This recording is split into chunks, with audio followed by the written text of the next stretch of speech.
प्यारे बच्चों, कल मैंने आप लोगों को बताया था कि किस तरह से समा और ज़िक्र के बारे में बताया था कि समा ऑडिशन को कहा जाता है और ज़िक्र जो है वो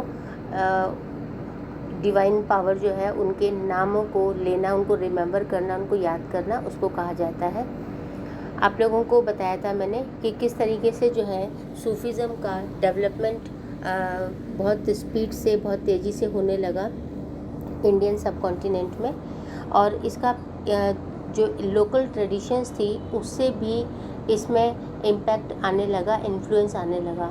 माने कि सूफीज़म प्योर सूफीज़म न हो करके बल्कि उसमें इंडिया की जो लोकल ट्रेडिशंस थी उसमें वो भी इसमें इंक्लूड होने लगी, शामिल होने लगी। जैसे कि जहाँ तक हम बात करें लैंग्वेज की और इनका जो मोड ऑफ़ कम्युनिकेशन था उसमें भी हम लोकल ट्रेडिशंस का इन्फ्लुएंस देख सकते थे। तो आज मैं आप लोगों को एक्सप्लेन करूँगी। सबसे पहले तो मैं बताऊँ आपको कि अमीर खुसरो कौन थे। आप लोगों को बताया कि जब यहाँ पे जब समा ऑर्गेनाइज़ किया जाता था, जब ऑडिशन ऑर्गेनाइज़ की जाती थी तो उसमें कव्वाली का एक नई परंपरा जुड़ी थी, नई परंपरा शुरू हुई थी।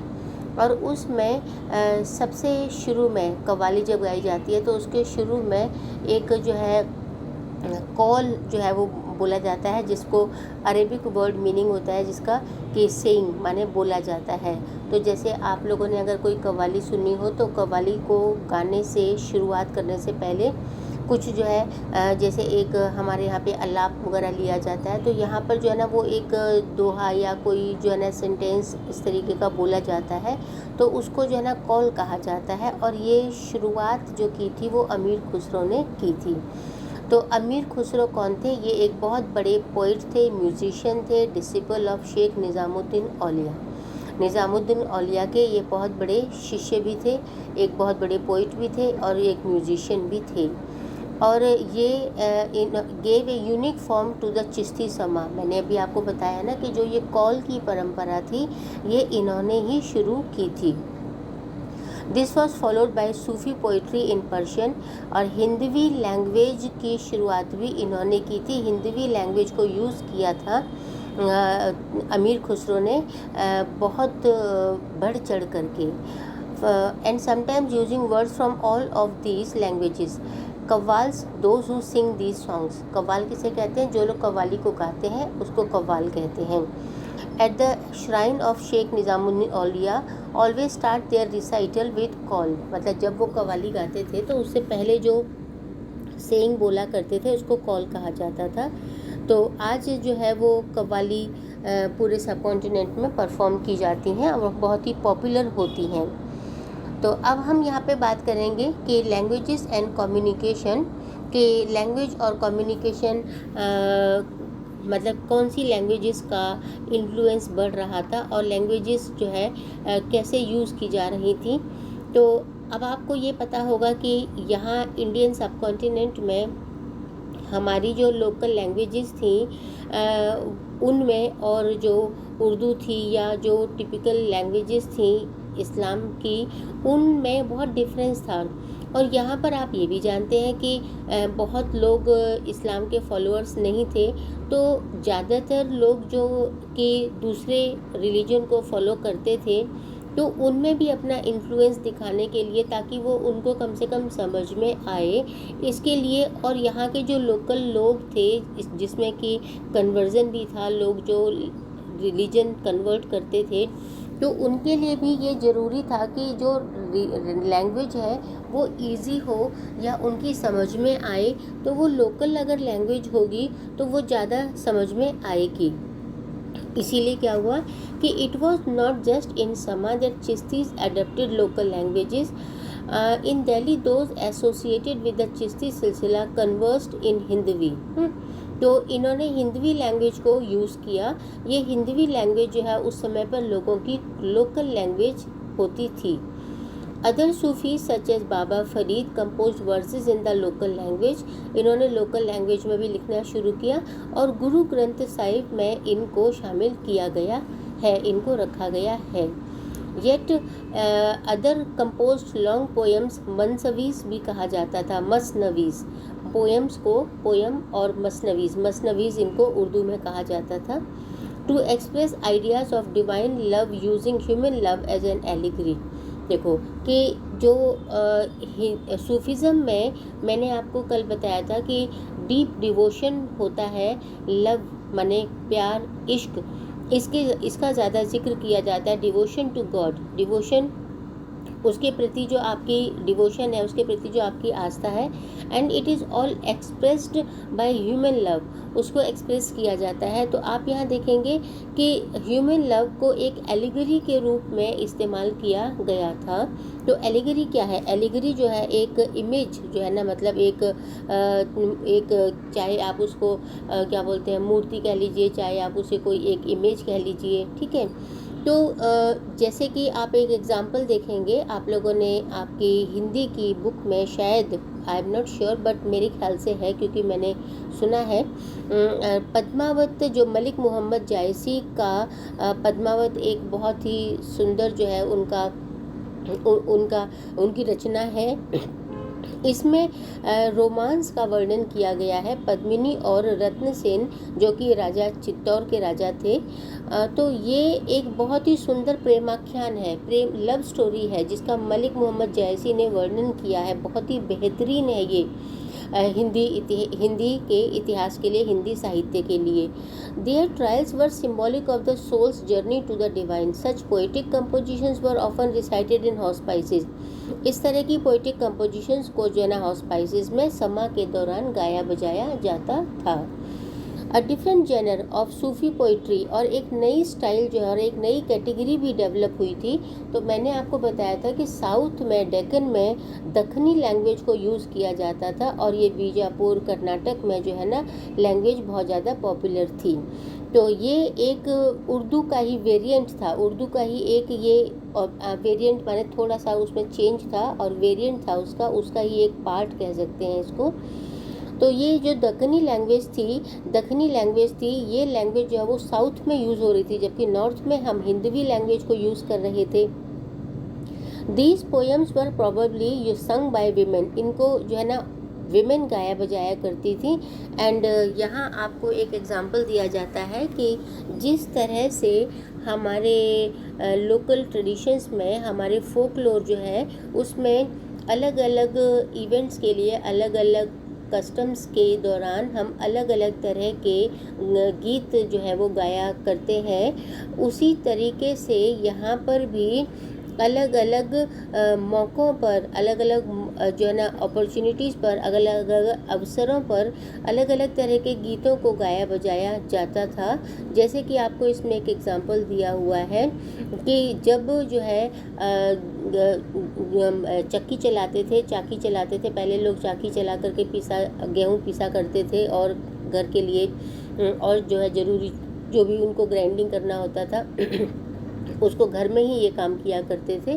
तो ऐसा करते समय, स्पिनिंग करते समय वो गीतों को गाया करते थे, अपने काम को जो है ना, अब जो भी वो काम करते थे उस काम को जो है ना इंटरेस्टिंग बनाने के लिए वो, और जो है ना टाइम जो है जल्दी काम हो उनका, तो इसके लिए जो है ना वो उसको गा बजा करके काम को किया करते थे। तो ये जो है ना ग्राइंडिंग के समय पर या जो है ना स्पिनिंग के समय पर लोकगीत गाए जाते थे, और इस तरह की कंपोजिशंस किए गए थे। यहाँ तक कि जो है ना जो लोरीज गाते हैं बच्चों को सुलाने के लिए, बच्चों को प्यार करने के लिए, ये या शादी के समय पर जो गीत गाए जाते हैं वो, तो ये सब भी जो है वो लिखे जाने लगे थे। It is likely that the Sufis of this region were inspired by the pre-existing भक्ति ट्रेडिशन। और देखो, चूँकि हमारे यहाँ पर जो भक्ति ट्रेडिशन थी पहले से ही पॉपुलर थी, और आप लोगों को मैंने कन्नड़ में जो है ना वचन के बारे में बताया था, और उसी समय पर जब ये कन्नड़ में जब मैं बासवन्ना के बारे में आपको बता रही थी, तब मैंने आपको बताया था, क्योंकि बासवन्ना एक लिंगायत था, और उसी समय पर मराठी में अभंग्स के बारे में बताया था। ये भी सेंट्स थे पंढरपुर में और महाराष्ट्र में। तो इस समय पर जबकि भक्ति ट्रेडिशंस की पॉपुलैरिटी बढ़ रही थी, तो उसी समय पे सूफीज़्म को भी पॉपुलर बनाने के लिए और उसी तर्ज पर उसी तरीके से जो है लोकल सॉन्ग्स या फोकलोर जो है वो भी डेवलप किया जा रहा था, वो भी कंपोजिट किए जा रहे थे। तो it is through the medium that Islam gradually, मतलब ये सब तरीके अपनाए गए क्योंकि एक नए कॉन्टिनेंट में, एक नई जगह पर किस तरीके से वो इस्लाम को पॉपुलर बनाया जाए, इसके लिए वहाँ के जो लोकल ट्रेडिशंस हैं, लोकल जो लैंग्वेज है, उनको भी इस्तेमाल किया गया। जैसे इसमें आपको सोर्स 8 में एक एग्जांपल दिया हुआ है चरखा नामा। तो इसमें जब चरखा काटते थे, तो चरखा चलाते थे, तो उसमें जब स्पिनिंग करते थे तो कैसे जो है वो सबसे पहले कॉटन, और फिर कॉटन को जब अलग करते थे तो कैसे, और उसके बाद फिर जब उसको चलाते थे तो उसका मतलब उसका क्या था। तो ये पूरा जो है ना इसमें आपको एक सॉन्ग के रूप में, ये आपका एक सॉन्ग है, उस सॉन्ग को जो है ना बताया गया है। A song set to the rhythm of the spinning wheel, मतलब स्पिनिंग व्हील के रिदम के अकॉर्डिंग जो है ना इसको लिखा गया है। दूसरा आता है बेटा सूफीज़ एंड द स्टेट, है ना। तो सूफीज़ एंड द स्टेट, ये मतलब इसमें आपको क्या पढ़ना है, इसमें आपको पढ़ना ये है कि सूफीज़ का स्टेट माने क्या है, गवर्नमेंट यहाँ पे क्या है, रूलर एम्परर। जो एम्परर के साथ में सूफीज़ की रिलेशनशिप कैसी थी। आप लोगों को ये पता है कि कोई भी रिलीजन हो और कोई भी रिलीजियस इंस्टीट्यूशन हो, तो उनका जो देखभाल है या उनका जो प्रोटेक्शन है, या जो वहाँ पर जो दिनचर्या यहाँ पर जो काम होते हैं उसको रन करने के लिए वहाँ जो फॉलोअर्स हैं, या वहाँ जैसे अभी मैंने पिछले लेक्चर में मैंने आपको कहा था कि वहाँ लंगर चलता था, इतने लोग आते थे जाते थे, तो इन सब के लिए उनको क्या चाहिए होता था, इन सब के लिए उनको पैसा चाहिए होता था। तो ये पैसा उनको कहाँ से मिलता था, उनको ग्रांट मिलती थी, उनको जो है ना लोग अपने बिना मांगे जो दान दक्षिणा दिया करते हैं, जो उनको एक तरीके से पैसा दिया करते थे, डोनेशंस दिया करते थे, तो वो सब कौन लोग देंगे, आम आदमी भी देते थे जो वहाँ जाते थे, लेकिन उसके मुकाबले जो पॉलिटिकल लीडर्स हैं या जो पॉलिटिकल इन्फ्लुएंशियल पीपल है वो ज़्यादा देंगे डेफिनेटली। और इस तरीके से जो है ना पॉलिटिकल एलाइट्स जब मतलब रूलर है या जो पॉलिटिकल पोजीशन होल्डर्स हैं, तो वो डेफिनेटली ज़्यादा पैसा उनको दान दक्षिणा के रूप में देंगे। तो उनसे ये सब चलते थे, ये सब जो है ना काम जो है ना ये उनसे ही रन किए जाते थे। तो ये जो चिश्ती ट्रेडिशन थी, इनका जो तपस्या थी, मतलब ये बहुत कठिन तपस्याएं करने लगे, आइसोलेशन में रहने लगे, और जो है ना पॉलिटिकल पावर जो है ना उससे मतलब ये एक्सेप्ट करते थे कि जो उनको जो है ना अनआस्क्ड माने अपनी मर्जी से बिना मांगे जो है ना दान दक्षिणा दें। और सुल्तान जो थे ना वो इंटर्न सेटअप चैरिटेबल ट्रस्ट बनाते थे, जिसको कि वो औकफ कहा करते थे, चैरिटेबल ट्रस्ट को औकफ कहा जाता है। As endowments for hospices and granted tax free land, जैसे हम लोगों ने पढ़ा था ना कि चर्च भी तो जो है चर्च के पास जो ज़मीन होती थी, या जैसे कि मंदिरों की जो ज़मीन होती है, मंदिर जहाँ बनाए जाते हैं, तो वहाँ पर जो है ना या मंदिरों के अंडर जो ज़मीन आती है तो वो टैक्स फ्री होती है, उस पर कोई टैक्स नहीं दिया जाता है। तो इसी तरीके से जो है यहाँ पर भी इन लोगों को ज़मीनें दी जाने लगी। डेफिनेटली वो कौन दिया करता था उनको, वो उनको पॉलिटिकल लीडर्स ही या पॉलिटिकल ऑफिसर्स ही दिया करते थे। ये कौन हुआ करते थे, जो कि उस समय पर जो है रूलिंग इलाइट्स हुआ करते थे। The Chishtis accepted donations in cash and kind rather than accumulate donations. अब ये लोग क्या करते थे कि जो डोनेशंस इनको मिलती थी ये उसको एक्यूमुलेट नहीं करते थे, बल्कि क्या करते थे कि उसको ये खर्च कर दिया करते थे। और किन लोगों पर खर्च करते थे, अपनी इमीडिएट रिक्वायरमेंट्स को पूरा करने पर खर्च करते थे, जैसे फूड है, क्लोथ्स हैं, लिविंग क्वार्टर्स हैं, और जो रिचुअल्स हैं जैसे कि समा ऑर्गेनाइज करते थे, तो उन सब कामों में ये खर्च कर दिया करते थे। तो इससे क्या हुआ, इससे शेख की जो है ना वो मोरल अथॉरिटी बढ़ने लगी, और इसके अलावा जो है ना हर वर्ग के, हर तरह के लोग जो है वो इनकी तरफ अट्रैक्ट होने लगे। और इससे जो है ना क्या हुआ कि उनकी जो पाइटी या उनकी जो स्कॉलरशिप है और जो उनके जो बिलीव्स हैं, जैसे उनकी जो मिरेक्युलस पावर्स हैं, इन सब के बारे में भी पॉपुलैरिटी बढ़ने लगी थी। और इसके अलावा जो है क्या था कि जो किंग के सपोर्ट जो है वो मिलने लगा। और एक तरीके से देखा जाए तो कि किंग का सपोर्ट इनको मिलने लगा और ये किंग को सपोर्ट करने लगे, है ना। जैसे कि आप किसी भी रूलर के बारे में देखेंगे तो कोई रूलर जो है वो कोई ना कोई अपने क्लोज ऐसे लोगों को रखते हैं जो उन्हें गाइडेंस देते हैं, जो उन्हें सही बात बताते हैं। तो जैसे मैंने आपको पहले बताया था कि ये लोग जो है ना वहाँ जो है तीर्थ यात्राओं पर जाते भी हैं और उनके दर्शन करते हैं, अपनी जो है ना मन्नत मांगते हैं, मन्नत पूरी होने पे उसे फिर वहाँ जाते हैं। इन द सेम वे तो किंग और जो है सूफी सेंट्स जो है ये एक दूसरे से जो है ना कॉपरेट करने लगे, एक दूसरे को सपोर्ट करने लगे। Kings did not simply need to demonstrate their association with Sufis, they also required legitimation from them.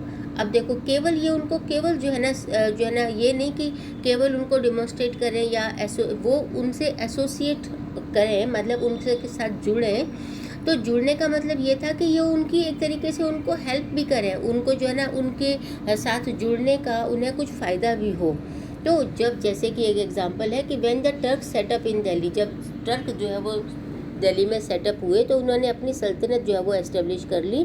और जब उन्होंने अपनी सल्तनत एस्टेब्लिश कर ली तो उन्होंने जो है ना they resisted the insistence of the ulema on imposing sharia. जो शरिया मैंने आपको बताया था ना कि क्या होता था, इनके रूल्स रेगुलेशंस जो हुआ करते थे, तो ये इसको स्टेट लॉ के रूप में इसको इम्पोज करना चाहते थे। और उस समय पर इनको ये था, आभास था इस बात का कि उस समय पर इंडियन सब कॉन्टिनेंट में बहुत ज़्यादा जो है नॉन मुस्लिम्स लोग भी रहते थे, तो उन्हें उम्मीद थी कि विरोध हो सकता है। तो इसके लिए वो चाहते थे कि सूफी सेंट जो है वो उनको क्या करें, उनको हेल्प करें या उनकी मदद करें। तो इस तरीके से जो है वो उनकी हेल्प लेकर के ये 100% जैसे उनके ऊपर जो उलेमा है उनके ऊपर डिपेंड न होकर के जो सूफी सेंट्स थे उनकी भी मदद लिया करते थे। Besides it was believe that the Auliya could intercede. अब इनको ये भी विश्वास था कि जो औलिया थे वो भगवान के साथ में, गॉड के साथ में इंटरसीड कर सकते थे, माने कि जो है ना उनके साथ में बातचीत कर सकते थे या उनके बिहाफ पर जो है ना कोई भी विश जो है वो पूरी करवा सकते थे। तो to improve the material and spiritual conditions of ordinary human beings, this explains why kings often wanted their tombs to be. अब इसीलिए जो किंग्स थे वो ये चाहते थे कि किंग्स चाहते थे कि इनके जो टॉम्स हैं वो जो है सूफी श्राइन्स या हॉस्पाइसेस के नज़दीक ही हों। इनके जो टॉम्स हैं वो आसपास में हों, इनके आसपास में जो है ना बनाए जाए, मतलब जहाँ पर कि किंग रहते हैं उसके नज़दीक, उसके क्लोज ही जो है ये हॉस्पाइसेस बनाई जाए और जो सूफी श्राइन्स हैं वो भी वहीं पर बनाई जाए, ठीक है, ताकि ये उनको जल्दी विजिट कर सकें या उनकी पॉपुलैरिटी से जो है ना किंग्स की भी पॉपुलैरिटी बढ़े। However there were instances of conflict between the sultans and the Sufis. लेकिन यहाँ पर आप देख सकते हैं कि कुछ कन्फ्लिक्ट्स भी होते थे, क्योंकि सुल्तान तो सुल्तान है, ठीक है, और सूफ़ी जो है वो सूफ़ी सेंट ये अपने ये रिलीजन वाइज या रिलीजियस सुपीरियरिटी रखते थे। तो इसमें क्या होता था कि ये जो है ना एक्सपेक्ट करते थे कि कौन बड़ा है, माने कि किंग जो है वो सुल्तान बड़ा है या सूफ़ी सेंट जो है वो बड़े हैं। तो ऑफन जो है ना इनमें कि एक दूसरे से, जैसे कि पहले सलाम कौन करे, पहले जो है वो पहले कौन बोले, तो इस बात पर जो है ना इनमें आपस में कन्फ्लिक्ट हुआ करते थे। जैसे कि इनका ऐसा था, to assert their authority both expected that certain rituals be perform such as prostration and kissing of the feet. जैसे कि प्रोस्ट्रेशन क्या होता है, एक जो है ना सलाम करने का ही, एक जो है ना रिस्पेक्ट शो करने का, विश करने का एक तरीका होता है, जिसमें आप जो है वो ज़मीन पर दंडवत प्रणाम जिसे कहते हैं, ज़मीन पर पूरा लेट करके स्ट्रेच करके, और उसी तरीके से जो है किसिंग ऑफ द फीट माने पैरों को चूमना। Occasionally the Sufi sheikh was addressed with high sounding titles, है ना।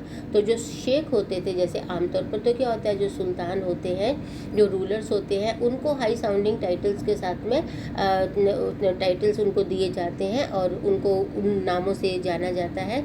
लेकिन यहाँ पर आप देख रहे हैं कि जो शेख थे उनको भी बड़े बड़े टाइटल्स दिए जाते थे।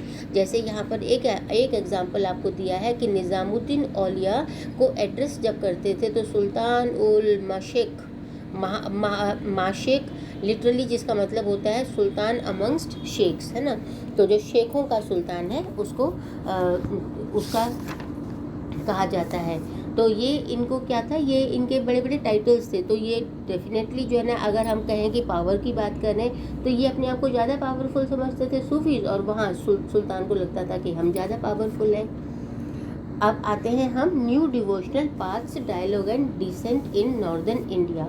नाउ वंस अगेन हम आ जाएंगे कि न्यू डिवोशनल पाथ्स, है ना, माने कि अब जो है ना नए डिवोशनल पाथ्स कौन से थे, और जो है ना अब हम फिर से जो है ना हम नॉर्थ इंडिया में कौन कौन सी जो है ना और डेवलपमेंट्स हो रहे थे सूफीज़म के अलावा, उसके बारे में अब हम पढ़ेंगे।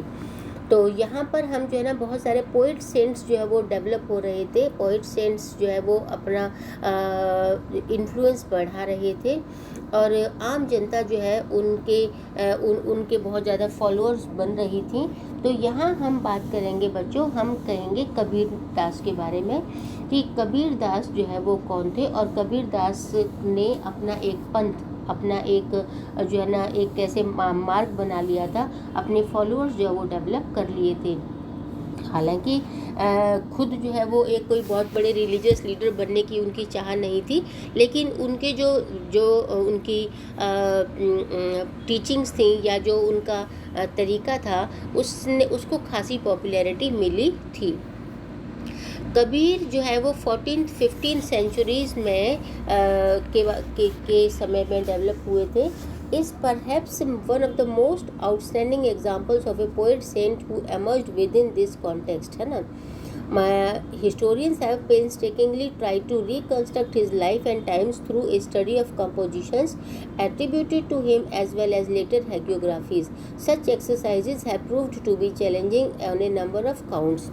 माय डियर स्टूडेंट्स, आप लोगों को मैं एक बात बता दूं कि जैसे हमने जो है ना बुद्धा धर्म के बारे में पढ़ा था, बौद्धिज्म के बारे में पढ़ा था, तो मैंने आप लोगों को बताया था कि बुद्धा की डेथ के बहुत सालों के बाद में जाकर के उनकी टीचिंग्स को कंपाइल किया गया था, और फिर उस समय पर जो है ना उनकी टीचिंग्स को कलेक्ट करके रखा गया था, लिखा गया था।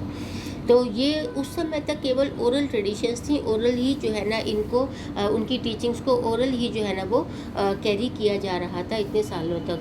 इन द सेम वे यहाँ पर भी हम देख रहे हैं कि जिस समय पर कबीर दास का जन्म हुआ, कबीर दास ने जो अपनी टीचिंग्स थी उनको उसी समय पर उनकी लाइफ टाइम में ही उनको जो है ना कंपाइल नहीं किया गया था, बल्कि उनको बाद में ही कंपाइल किया गया था।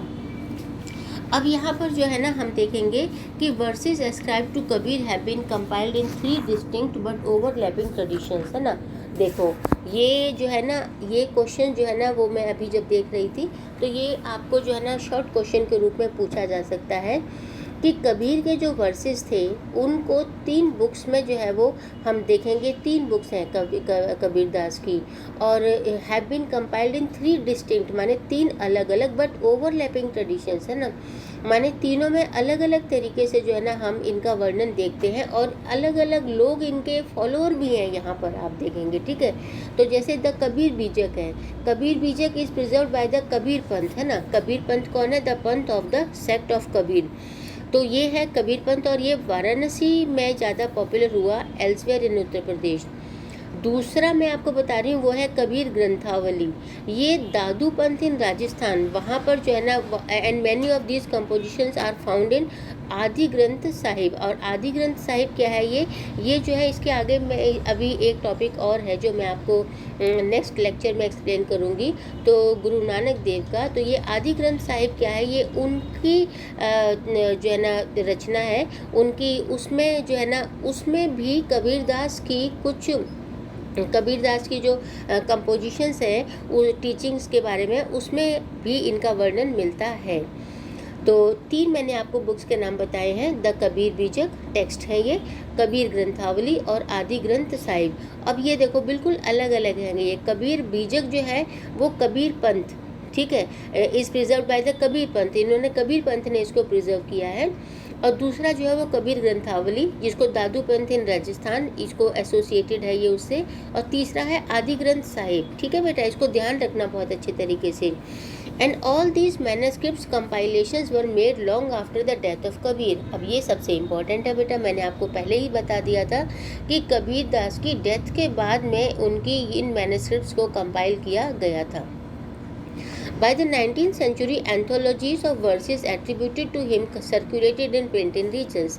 और उनकी डेथ के 19th सेंचुरी में आने के बाद में उनकी जो एंथोलॉजीज थी, माने जो उनकी पब्लिश्ड कलेक्शन ऑफ पोएम्स था, एंथोलॉजीज का मतलब होता है ये पब्लिश्ड कलेक्शन ऑफ पोएम्स, इसको जो है सर्कुलेट किया गया बंगाल में, गुजरात में और महाराष्ट्र में।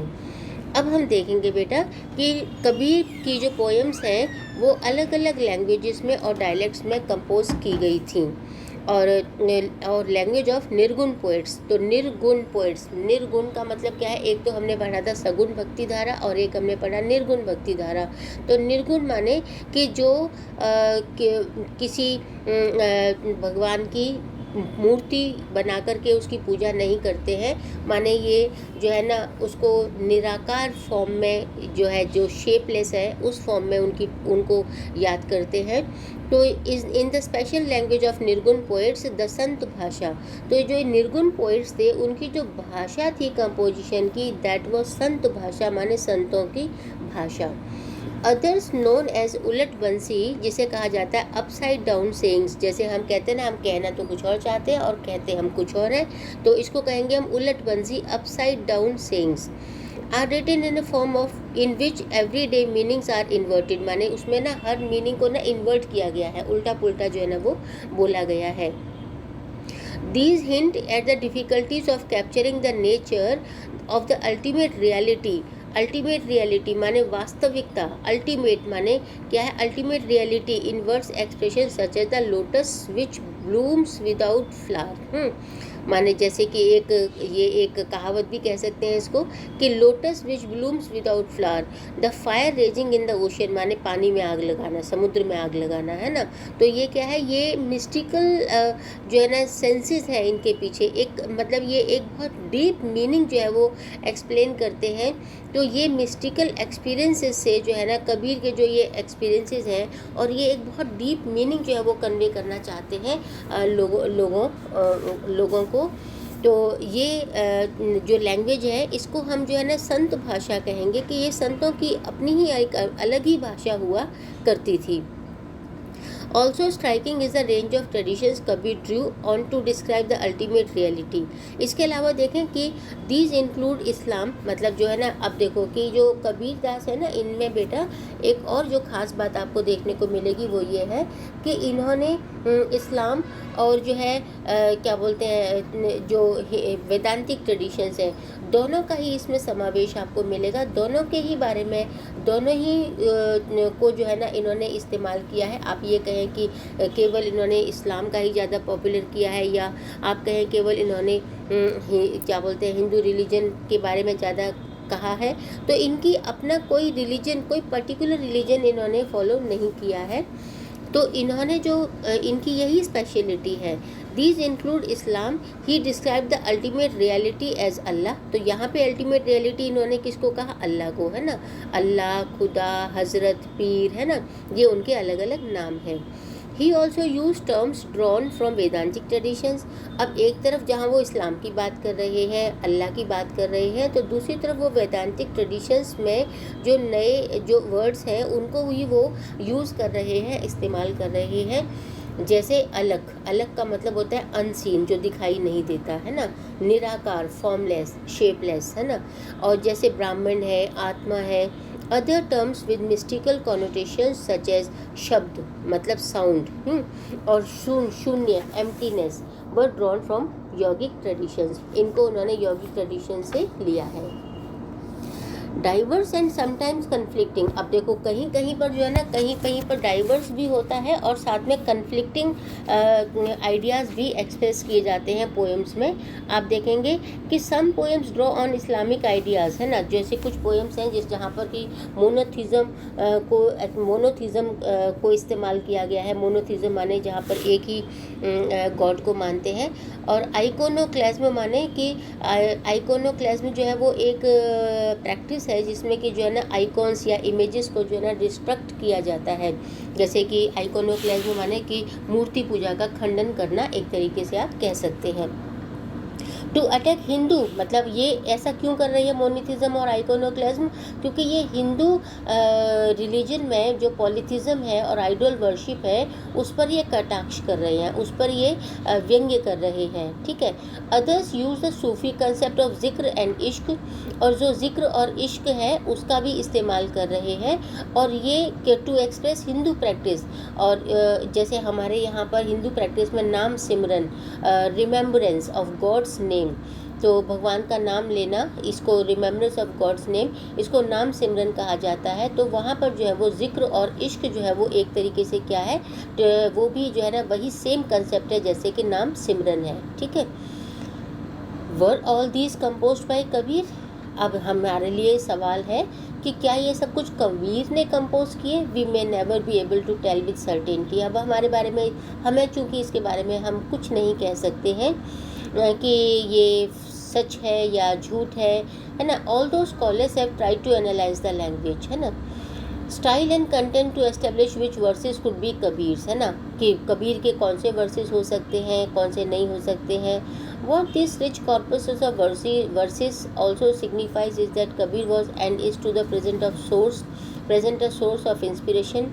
लेकिन हम ये कह सकते हैं कि अब ये लिखे नहीं लिखे हम नहीं जानते, लेकिन ये जो है बहुत इम्पॉर्टेंट और बहुत ही इम्पॉर्टेंट सोर्स ऑफ इंस्पिरेशन है उन लोगों के लिए जो कि religious social institutions, ideas, practices, उन सब पर जो है ना वो क्वेश्चन मार्क लगाते हैं कि वो कितनी सार्थक है, कितनी जो है ना वो लॉजिकल है। तो उन सब पर जो है वो बहुत बड़ा क्वेश्चन मार्क लगाते हैं। उनकी अगर इन वर्सेस को पढ़ें तो जो है ना जो भी रिलीजियस इंस्टीट्यूशंस हैं, सोशल इंस्टीट्यूशंस हैं, वो उनकी जो प्रैक्टिसेस हैं, हैबिट्स हैं, उन पर जो है ना एक बिग क्वेश्चन मार्क खड़ा करते हैं। Just as Kabir's ideas probably crystallized through dialogue and debate with the traditions of Sufis and Yogis in the region of Awadh of present-day Uttar Pradesh, his legacy। अब देखो जब important बात है यहाँ पर कि अब जो है जो कबीरदास है, कबीरदास की जो लीजेसी है उसको बोथ हिंदूज़ एंड मुस्लिम्स उसको क्लेम करते हैं, क्योंकि कुछ लोग कहते हैं कि कबीरदास जो है वो हिंदू थे और कुछ लोग कहते हैं कि कबीरदास जो है वो मुस्लिम थे। तो this is most evident in later debates about whether he was a Hindu or a Muslim by birth. तो यहाँ पर अगर हम देखेंगे तो आप चाहे गूगल पर भी सर्च करेंगे तो हमें पता चलेगा कि कबीरदास जी बाई बर्थ कौन थे। He was by birth a Hindu, but उनका जो लालन पालन था, उनको जो ब्रॉटअप किया था वो एक मुस्लिम फैमिली ने किया था, एक मुस्लिम कपल ने किया था। और इसलिए जो है कबीरदास, कबीर खुद उस कबीर का नाम ही जो है ना, कबीर वर्ड का जो मीनिंग है वही होता है ग्रेट। तो इनको जो है ना एक Muslim family, poor Muslim family ने इनको ब्रॉटअप किया था, जो कि एक वीवर कम्युनिटी को बिलोंग करते थे। तो अच्छा, यहाँ पर एक और कंट्रोवर्सी आती है, वो क्या है कि अबाउट हिज प्रिसेप्टर, माने कि उनके जो टीचर थे या उनके जो गुरु थे उसके बारे में भी यहाँ पर एक कंट्रोवर्सी है, क्योंकि ऐसा उल्लेख मिलता है कि उनकी जो ये भक्ति की भावना थी ये डेवलप हुई उनके गुरु रामानंद के कारण। उनके जो गुरु रामानंद थे उनके वजह से जो है ना, उन्होंने इसमें कहीं सजेस्ट किया है, they also suggested that he was initiated into भक्ति, माने भक्ति के मार्ग में उनको लाया गया उनके गुरु रामानंद के द्वारा, ठीक है। लेकिन आप गूगल पर जब सर्च करेंगे तो आप देखेंगे कि जो रामानंद है वो 15th सेंचुरी में हुए थे और जो कबीरदास हैं वो 14th सेंचुरी में हुए थे। तो यहाँ पर हम कंट्रोवर्सी देख सकते हैं, मे बी कि उनका नाम सुन करके नाम सुना हो और उसकी वजह से जो है इनको अपना गुरु माना हो। However, the verses attributed to Kabir use the words Guru and Sadguru।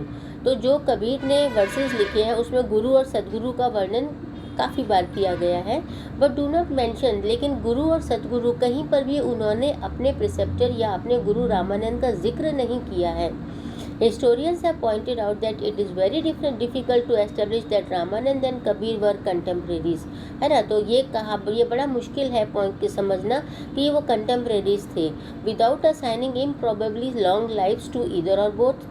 अब देखो कि ना तो जो है ना क्या बोलते हैं, अगर कबीरदास 14th सेंचुरी में हुए थे तो क्या वो कबीर रामानंद के टाइम तक जिंदा थे, और अगर हम रामानंद की बात करें तो क्या रामानंद जो है वो रामानंद जो है या कबीर जो है वो दोनों ही जो है ना इतनी क्या बोलते हैं लॉन्ग लाइफ जो है ना क्या इनको मिली थी, या क्या वो इतने सालों तक जिंदा थे कि दोनों एक दूसरे को मिल सके होंगे, या दोनों एक दूसरे से जो है ना इनकी दोनों एक दूसरे को इन्फ्लुएंस कर सके होंगे।